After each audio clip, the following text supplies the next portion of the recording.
apa tujuan hidupmu sebenarnya? Kalau ini tadi kan ke Jakarta. Nah, hidupmu itu tujuannya mau kemana? Masa depan itu berapa puluh tahun menurut kamu? Nomor 2, kalau kamu denger-denger di kampung, di masyarakat, di pasar, di RT, RW, di rumahan, di mana-mana, sepengetahuanmu tujuan hidupnya masyarakat umumnya itu apa? Jadi nek tujuanmu dewe apa, nek tujuan masyarakat umum apa? Itu aja yang saya ingin Anda menjawab. Siapa 3 orang? 1, maju mas, tolong mikrofonnya diatur sebelah sini sama sebelah sini. 2 orang, 1 orang. Monggo mas, 1 silakan maju langsung mas. Ya moderator, saya minta sampean memimpin ini, memimpin. Putih, wah itu. Ayo, 3 orang. Berarti 3 orang, tolong angkat tangan. Tolong angkat tangan, 3 orang. 1, 2. Ini ada. Belakang, itu. Maju mas. Oke, bon beres nih. Yang belakang pelan-pelan maju mas.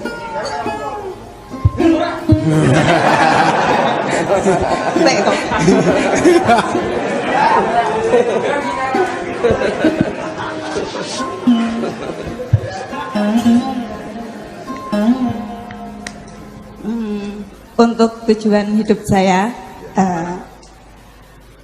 mencoba mencari kalimat biar nggak terkesan wah begitu, tapi sejauh yang saya tahu khususnya setelah bermaya,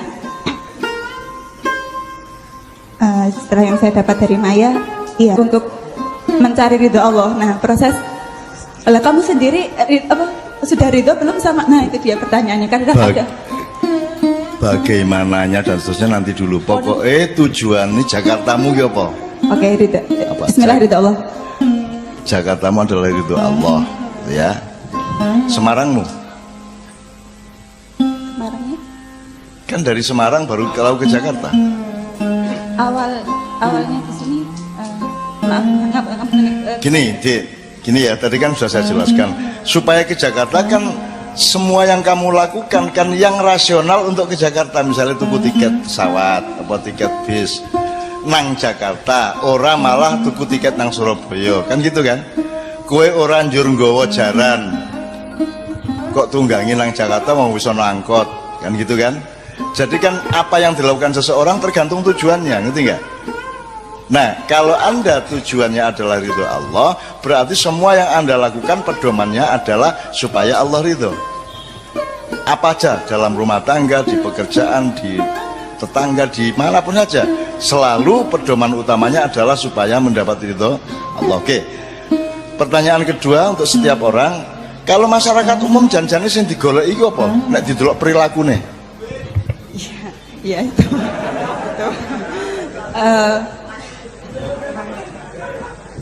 Kaya, popularitas, bagaimana punya aji di mata di mata teman-temannya atau apa gitu. Berarti kalau disimpulkan, oke, kekayaan, popularitas, terus satunya lagi apa ya?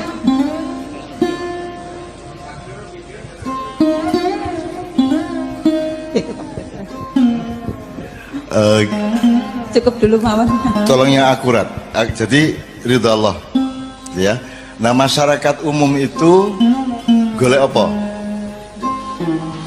Cenderung ke kekayaan, popularitas.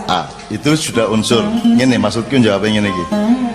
Kalau ridho Allah berarti berlaku abadi apa beberapa waktu saja, beberapa puluh tahun misalnya. Jadi jangka panjang, misalnya hidupmu itu punya rencana jangka panjang, itu berapa tahun?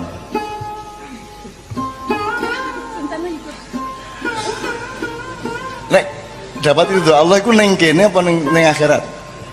Di akhirat. Di akhirat. Oke. Jadi jangka panjangmu itu apa? Nyawiji.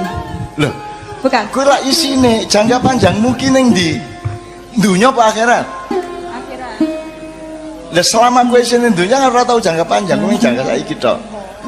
Gitu ya. Jadi kalau ngomong kita harus berpikir panjang ke depan, ya sudah akhirat. Gitu loh, mesisan gitu loh. Nah, jadi sekarang untuk menanya kedua, ketiga berpedoman dengan jawaban Anda ngene iki, Mas. Kowe golek akhirat. Ya, Jakartamu adalah akhirat. Nek masyarakat sing kok kenal ki sing digoleki Jakarta apa Semarang? Jadi mengubeng-ubeng ning Semarang toh. Ya toh? Muter-muter di Semarang karena dia tidak punya tujuan untuk ke Jakarta. Ini benar nih. Jadi kalau masyarakat umum yang dicari atau yang jadi tujuan adalah dunia. Oke? Nek pemerintah program pembangunannya iki golek akhirat apa golek dunia? Sejauh yang dirasakan dunia. Dunia. Orang mencari jabatan, pilkada, pilek, apa meneh? Pilpres dan seterusnya. Itu setahu Anda tidak pasti benar, tapi kabeh wong ngertilah itu rahasia umum. Itu mereka mencari akhirat atau mencari dunia? Cenderung ke dunia, cenderung ke dunia, ke dunia. Mencari dunia. Jadi kalau negaramu, bangsamu, pejabatmu golek dunia, kowe berharap apa nang negara kaya ngene iki? Kamu berharap nggak kepada Indonesia? Wong tujuan mereka dunia. Berharap enggak? Enggak. Nah, jadi berharapnya kepada siapa? Kepada siapa? Allah. Kepada Allah. Terus turu, ya Allah aku berharap sok ngono. Untuk berharap kepada Allah Anda melakukan apa? Itulah jawaban di akhir acara kita nanti kan gitu. Oke, yang kedua. Pokoknya dunia apa akhirat? Nek masyarakat piye kowe piye gitu. Bis yang kedua meh takon era. Ki abot lho iki. Engko salah tau nek-neke. Kok meden-medeni to marang wedi. Assalamualaikum warahmatullahi wabarakatuh. Saya Nuryadi dari Maneges Putro. Oh. Iya. Tentang tujuan hidup saya adalah kematian atau hidup yang sejati setelah apa? Setelah mati itu. Terus awal dari apa? Titik awalnya itu adalah kelahiran kita itu. Tujuan pada masyarakat yang umum adalah untuk mendapatkan pekerjaan atau keduniaan, sensasi, penghargaan, popularitas dan lain sebagainya. Saya Sanudin dari Brebes. Jakarta saya itu ya Allah itu sendiri. Jakarta saya itu Allah, dan Semarang saya itu ya Allah itu sendiri. Kemudian berapa lama kehidupan saya? Menurut saya adalah abadi, Mbak. Kemudian yang dicari oleh masyarakat sekitar, menurut saya tujuan masyarakat sekitar adalah kendaraan itu sendiri, bukan Jakartanya. Menurut saya, gitu Cak.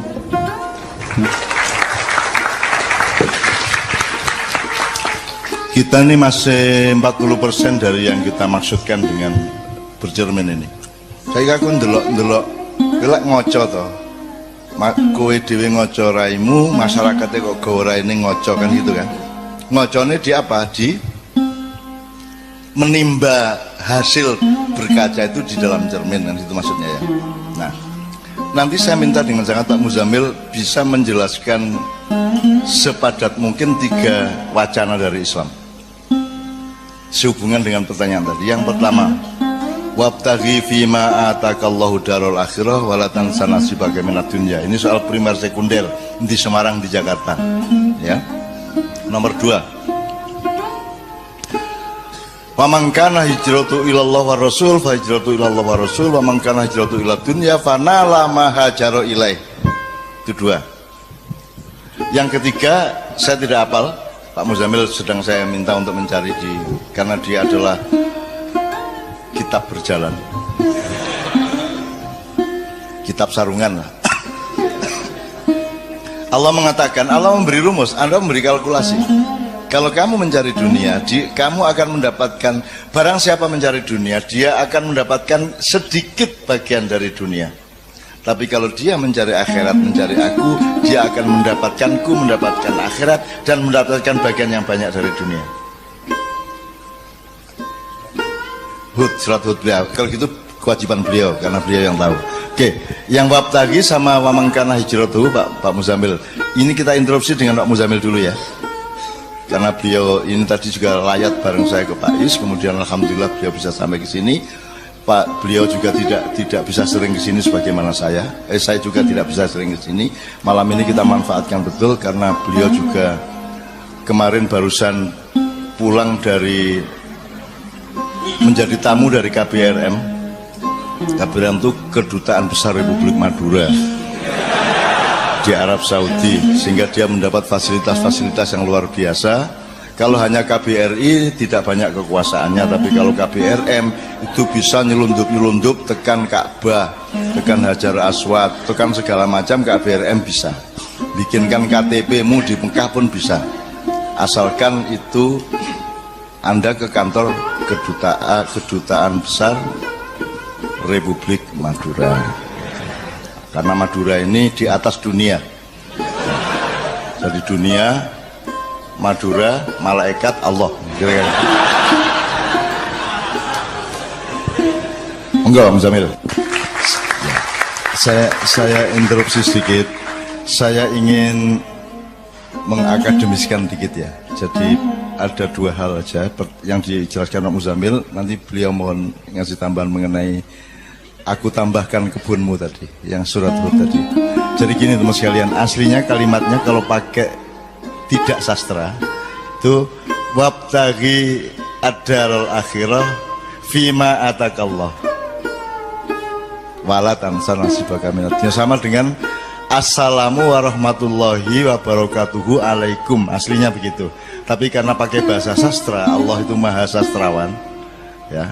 Dan kalau Anda ingin baca surat yang paling indah sastranya, yang paling mesra cintanya, itu surat Maryam. Anda baca coba ya. Maka karena pakai bahasa sastra, maka assalamualaikum warahmatullahi wabarakatuh. Ini juga gitu, wabtaghi fima atakallahu daral akhirah. Aslinya, bukan aslinya, maksudnya kalimat lugunya wabtaghi daral akhirah fima atakallahu, ya, fima atakallah wala tansa nasibaka minad dunya. Ini yang ingin saya tekankan kepada teman-teman. Mulai hari ini Anda itu jangan salah kalkulasi terhadap hidup Anda. Jadi ini nomor satu, Anda jangan memprimerkan yang sekunder, jangan mensekunderkan yang primer. Jangan mengkakikan kepala, jangan mengkepalakan kaki. Gampangannya gitu. Nah, kalau melihat perintah Allah, kata Muzamil itu perintah wabtaghi. Itu perintah, bukanlah anjuran. Carilah dimensi akhirat, gitu ya. Carilah tujuan akhirat di dalam atau pada apapun yang Allah berikan kepadamu. Dikasih duit didoleki akhirate, kayak bojo doleki akhirate, kayak penggawean doleki akhirate, itu maksudnya begitu. Jadi yang harus diprimerkan adalah pencarian Jakarta atau akhirat tadi itu. Nah, Pak Muzamil memberi kalkulasi yang luar biasa. Lho, kowe iki rasa cita-cita Pekalongan apa? Kowe iki Jakarta, Pekalongan mesti kelewatan, kata Pak Muzamil. Gitu ya. Ini juga satu tadabbur yang luar biasa. Nah, jadi teman-teman sekalian, sekarang kan nek kowe krungu bapakmu, mbahmu menasihati kan kualik. Le nyambut gawe sing sregep, golek urip sing kepenak, dadi wong. Angger ojo lali salat, ngono ta. Jadi akhirat itu ojo lali, padahal Allah perintahnya adalah jangan lupa pada nasibmu di dunia. Tapi yang kamu cari adalah akhirat. Nah, Kenapa ini, sebenarnya orang juga ngerti juga sih aslinya dalam nalurinya, kenapa ini tidak dilakukan oleh manusia? Kenapa manusia tidak percaya diri untuk melakukan perintah Allah ini? Karena manusia itu salah hitung. Dipikirnya kalau Anda mencari Allah, ridho Allah, akhirat, Anda rugi secara dunia.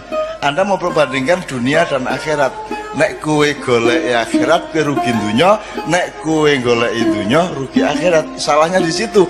Padahal Pekalongan yang disebut dunia tadi adalah bagian dari perjalanan Semarang ke Jakarta. Jadi kalau Anda mencari akhirat, itu Anda bukan hanya tidak rugi dunia, dapat tambahan dunia. Dapat tambahan. Seumur hidup, tadi saya cerita banyak di layatan, di takziah tadi kepada Pak Muzamil mengenai hidup saya sejak kecil. Saya tidak peduli, saya tidak sedih diusir dari pesantren Gontor. Saya tidak sedih dikeluarkan dari sekolah dan seterusnya. Saya tidak pernah frustrasi karena masalah-masalah keduniaan. Ayah saya meninggal dunia pada umur 49 tahun dalam keadaan rumah kami, tanah kami semua sudah bukan milik kami. Hutang kita sudah, kalau sekarang mungkin miliaran ya. Dan kita tidak mungkin mampu membayar. Ayah saya punya anak 15, saya nomor 4 ya. Tapi kami tidak pernah frustrasi, pokoknya kita menjalankan apa yang harus kita jalankan. Dan akhirnya bisa. Normalnya kalau saya pakai kalkulasi dunia, begitu ayah saya meninggal, sertifikat hilang, rumah hilang, semua hilang, dan ibu saya dengan bayinya hanya tidur di atas tikar dan tanpa bantal.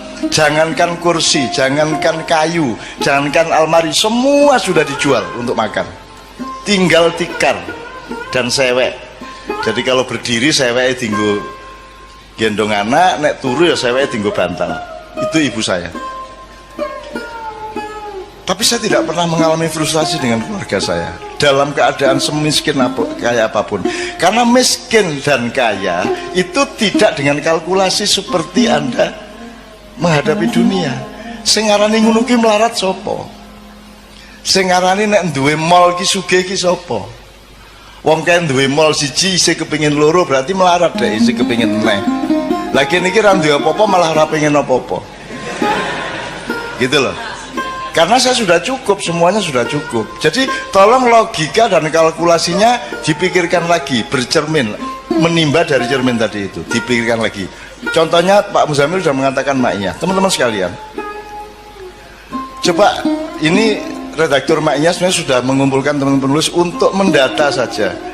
Anda tahu sekarang maknya itu di mana-mana, di Kalimantan, di Korea, di Batam, di Lampung, di Jawa Barat, di banyak kota, di Jawa Tengah, Jawa Timur, banyak sekali. Saya tidak mengatakan itu keberhasilan. Ada orang ngelompok kayak ngene iki nganti jam 3 esuk, itu tidak mungkin ciptaan manusia. Jadi jangan pernah mengatakan copyright Ma'iyah adalah Emainun Najib. Tidak, saya tidak mampu bikin Ma'iyah. Jangankan bikin, mencita-citakan atau memimpikan, membayangkan pun tidak berani saya, bahwa akan ada orang duduk di hadapan saya jam 9 malam sampai jam 3 pagi. Siapa berani mimpi seperti itu? Nabi Nuh saja 900 tahun hanya dapat berapa orang, Pak Ustaz? Sekitar 80 orang. 100 tahun mendahne kue mubal iki.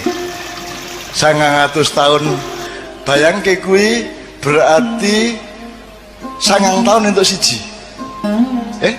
90 tahun. Enggak ya? Sementara gini, jadi ada kalkulasi lagi. Sehebat-hebatmu mencapai sesuatu, menumpuk uang, menumpuk harta, mendaki kursi kekuasaan, sehebat-hebatnya pencapaianmu, bisa nggak dibandingin dengan pemberian Allah kepadamu? Kalau ibarat semua pencapaian hidup manusia itu setetes air, maka pemberian Allah kepadamu adalah 7 air lautan yang tidak pernah kering, meskipun kamu makan dan kamu minum terus menerus.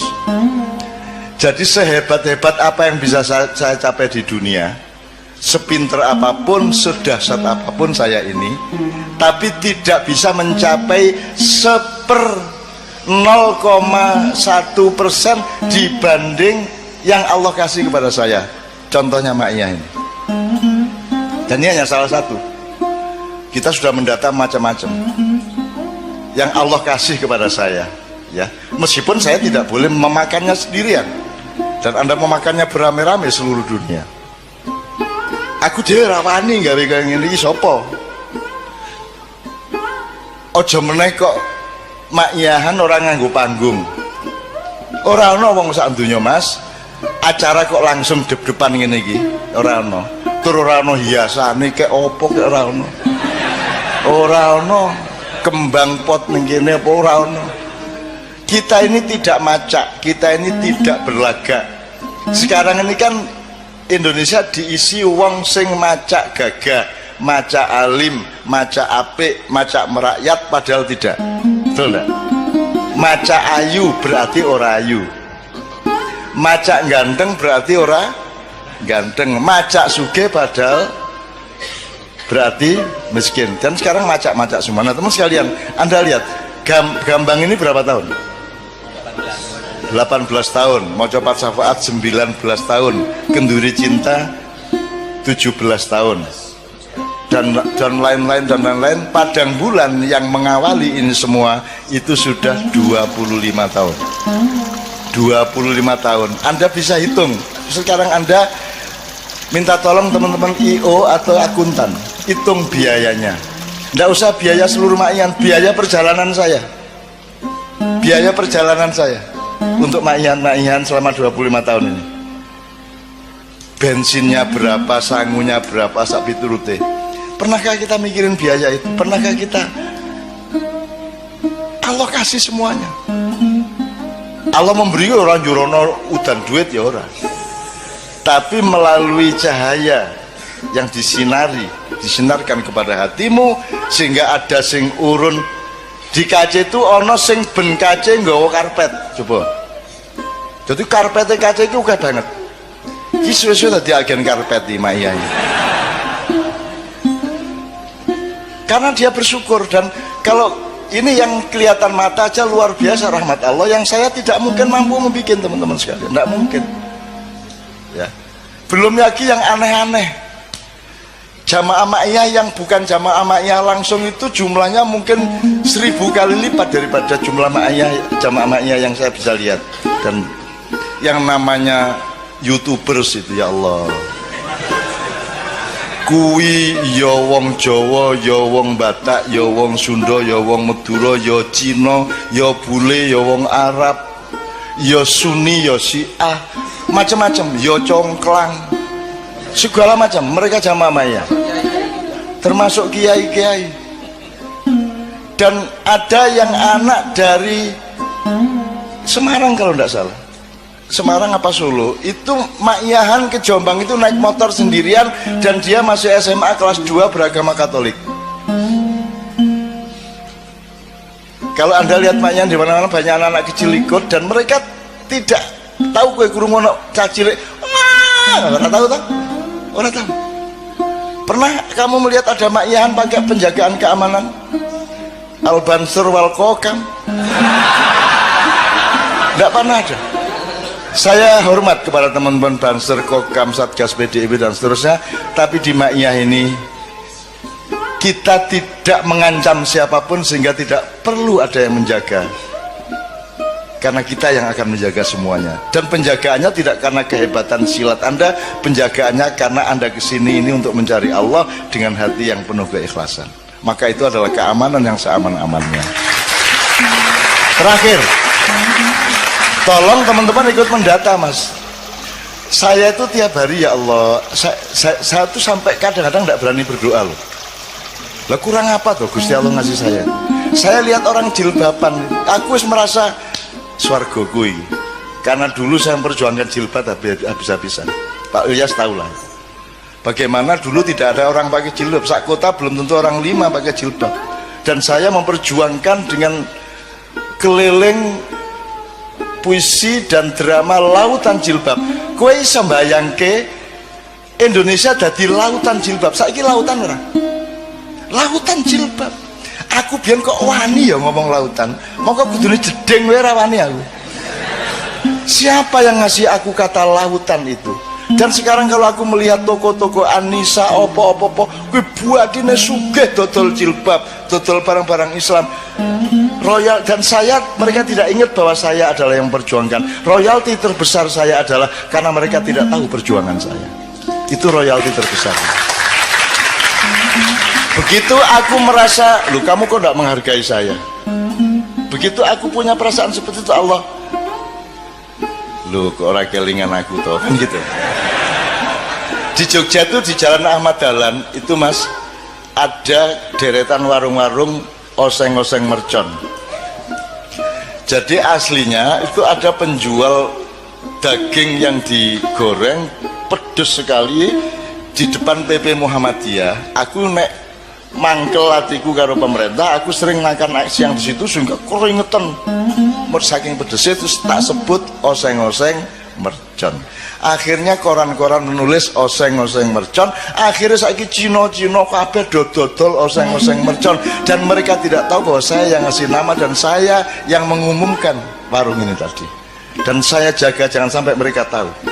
Dan saya menjadi konsumen sekarang di situ tanpa mereka tahu bahwa saya adalah perintisnya. Alangkah indahnya kalau engkau berjasa kepada orang dan orang itu tidak tahu jasa Anda. Itu indah luar biasa. Kalau kamu habiskan jasa itu dengan mengumumkan di dunia, akhiratmu menjadi sempit. Kan gitu. Bahkan saya kalau difitnah orang, dibully, gempar, seru, heboh. Ajaran Cak Nun dihabisin sama Ustadz Abdul Samad. Jadi beratus-ratus adu domba, pembulian, motong-motong omongan saya, memanfaatkan untuk kepentingan ini, kepentingan itu. Teman-teman sekalian, tidak pernah aku sakit hati kepada itu semua. Tidak pernah aku sakit hati. Karena aku mendapat rizki dari Allah dengan semua kejahatan kepada saya itu. Dengan saya menjadi berbuat baik ialah memohonkan maaf dan ampun kepada Allah, kepada orang-orang yang jahat kepada saya. Api orang jaluk di ngapura wong. Mereka jahat membuat saya berbuat baik, memohonkan ampun kepada mereka. Jadi jangan pernah khawatir kepada balas dendam saya. Andaikan pun saya santet pada suatu hari, itu untuk kepentingan akhirat. Santet yang terukur. Misalnya dikei laler njero weteng, lumayan tuh, ora loro to, ming apa tiga. Kowe sing lanang-lanang ora payu rabi ana cah wedok kok seni kok ngremehke kowe, tak buruki Joko Japine. Kowe tekan ngomong, ada. Ngono kuwi cah wedok terus kang kok ketok raiku ya sapa ya? Iki berarti sing nyantet iki berarti. Ini bukan hasil dulu, bukan hasil santet ya Mas.